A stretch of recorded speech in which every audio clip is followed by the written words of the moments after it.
All right. Um, so, uh, this is the next chapter of this tutorial, and in this chapter, we're going to be talking about the first complex data type which we are going to be using in our code, and this data type is array. So, what array is?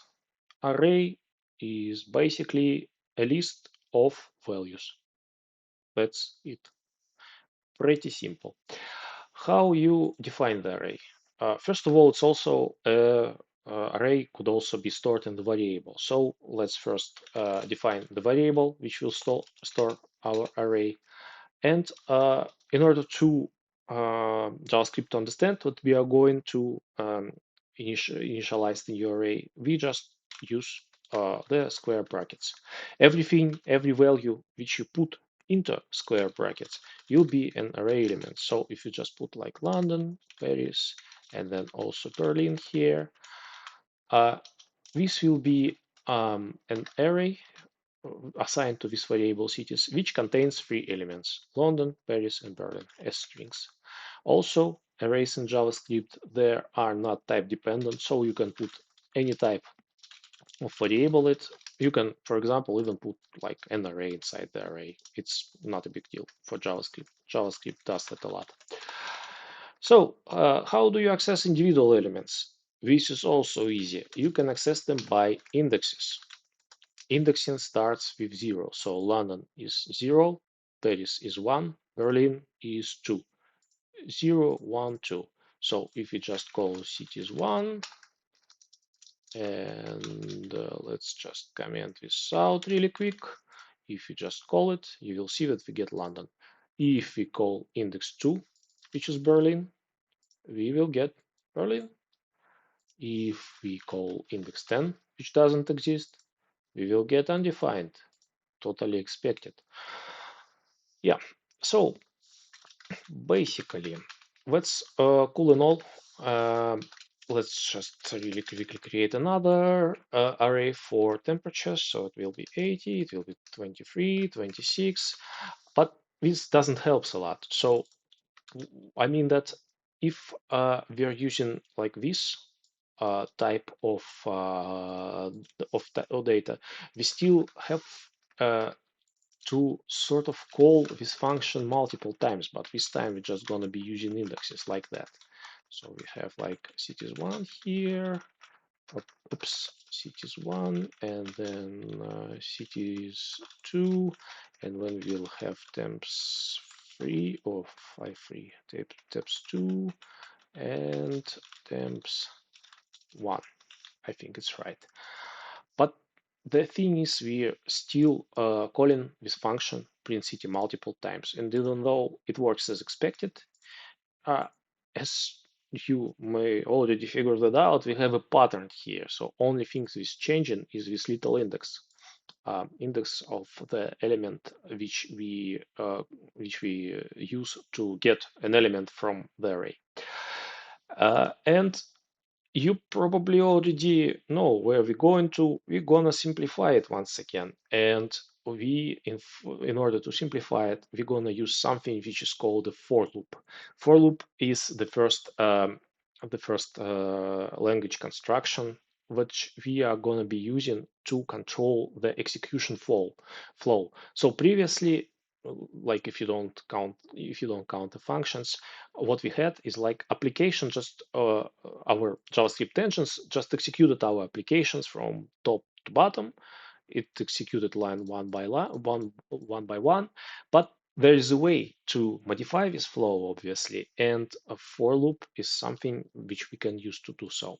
So at first, let's just define this for loop, and let's talk about what it actually does. So for var I equals 0, um, and then I less or equals than 2, I plus equals 1, and we will put our one of our lines here and remove the rest of it. So basically, what do we have here?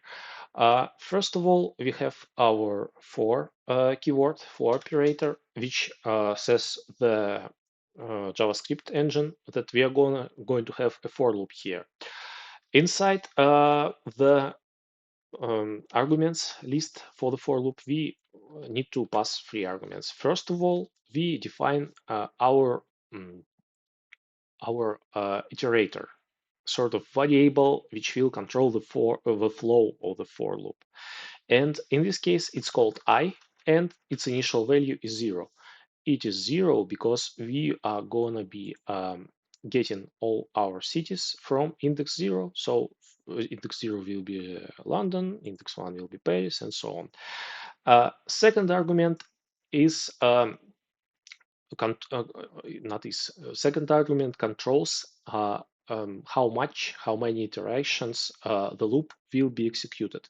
Basically, we say that until I value is less than equals of less than equals to 0, the loop is executed. Or not 0, not 2, I mean. It's set to 2 because last index of both our arrays is 2. So we want this code to be executed for indexes 0, 1, and 2. And the last one is the last argument basically shows us how our iterator, how I variable changes every loop. So it basically says that each loop, our I variable, uh, will be increased by 1. And also the thing is that usually in this context and context of for loops, you will see notation like that. In this case, it's pretty much the same. So every loop I will be incremented by 1. And the last thing which we need to do to complete our modification, we just need to change this variable I to another value. And let's talk a bit about how, I mean, not I, our index to variable I. It's already quite late for me. I mean, need to go to sleep.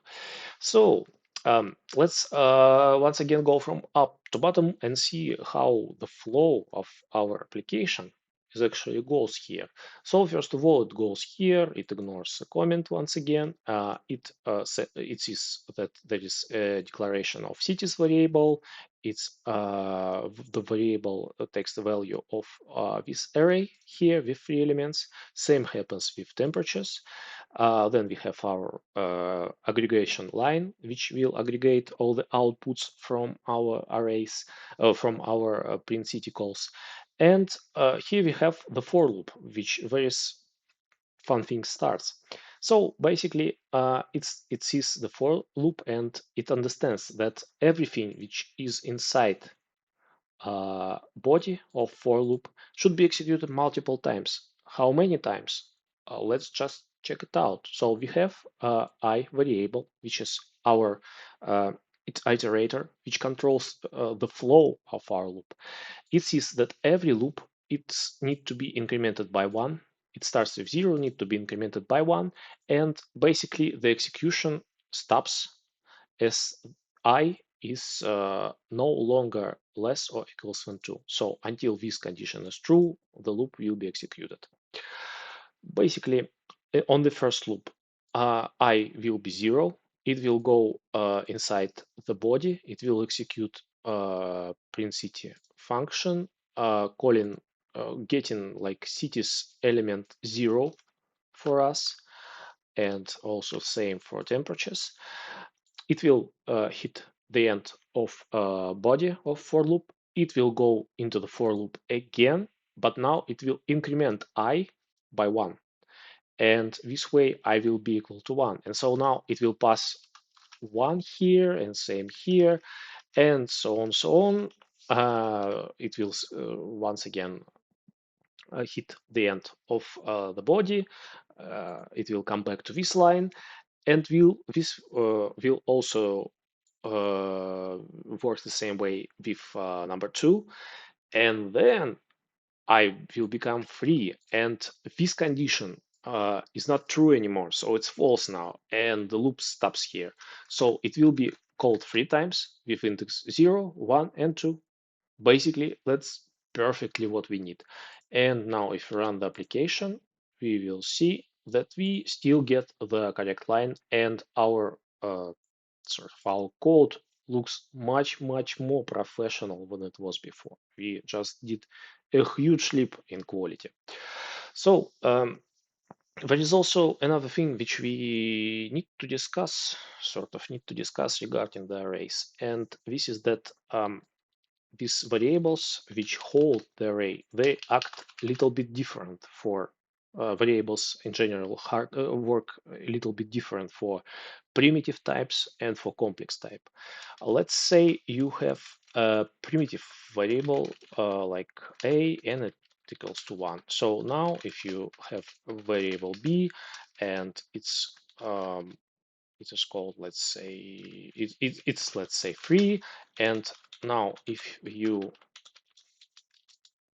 oh no, it's not like that, like b and a, and so like, I'm sorry, I'm just, yeah, I'm just too, a bit tired, to be honest.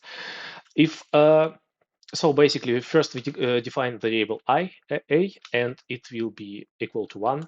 Then we declare variable b and it will be equal to a, so it's also 1. And now we will add 2 to variable b. We, and then console log b, we will receive, basically we should receive 3 as it is. But if we console log variable a, we will see that it's not modified. It still holds 1. And this is because this variable, it's actually have the value of 1. But with complex types, it's a little bit different stories. Instead of holding the exact value of this array, what happens in reality, this cities variable, it's only points of the array. I have a really weak analogy, but I didn't come up with anything better, so I'll show you it anyway. So you have a stone, let's say, and stone, and there is a rope tied to it. This is a rope. Looks like a rope, right? So if you pull the rope, the stone moves. But basically you can tie another rope to it, and now you have two ropes, rope 2, rope 1, and you can pull either of these ropes and the stone will move. And pretty much the same happens with like pointer variables to complex types. So let's say I create another variable called cities2, and I assign it to the value of cities. Now I will modify. So I'm just getting London from here, and basically I'm changing the first element. I'm assigning the value of first element of array with index 0 to something else, to break, let's say.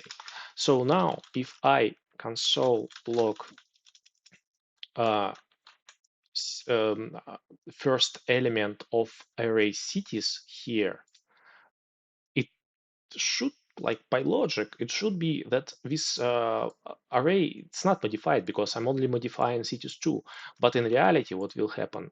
It will still be modified because I changed the value. Because basically I changed the value using the pointer variable cities 2. So I've sort of pulled the rope here, and this affected our stone. Let's say it moved the stone. I'm not sure if it's probably it's not clear, but eventually you will have, at some point you will have issues with that. It's something that I experienced before. And the thing is, both variables basically they are just pointing to the same entity inside the memory, to the same array. And this is a short leap into the future because we didn't cover this yet. But you can actually, if you need two different arrays, uh, in this case, you need not to assign, but you need to clone the array. And the fastest way to do it is just called the slice method. And this time, as you can see, even though we modified array 2, it still show us London, which was the original value, and array 2 is now modified to preg. Um, well, I hope it's clear, at least to some degree. And in the next video, we're gonna uncover what are the methods because we are going to be talking about objects, second complex type. Till the next time.